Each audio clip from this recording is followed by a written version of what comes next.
પછી અમારે ભરવાની છે ના હમણાં નવા ટાયર નાખ્યા હતા અમે પણ થોડાક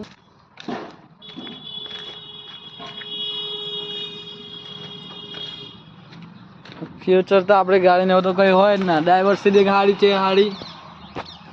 અંદર પીએપી કરેલી નથી ગઈ અમારે સીધો બીજો અમારી નવી બનાવી છે બધી ના આપણે ટ્રાન્સફર સિયારી વોટર સપ્લાય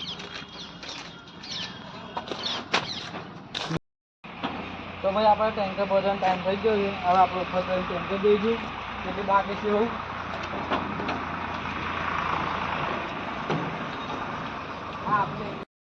આપણે બાકી છે હવે થોડીક 10-15 મિનિટ જેવી વાર લાગશે તમે જોઈ શકો છો પાણી ભરાય છે નહીં પણ આપણે ડ્રાઈવર તરીકે છે પણ આપણે ટેન્કર કરીએ છીએ ને આવતીકાલે આપણે ફરીથી વોકની પાછા મળીશું આપણે એવું ને આપણે ચેનલને સબસ્ક્રાઈબ કરી લીધું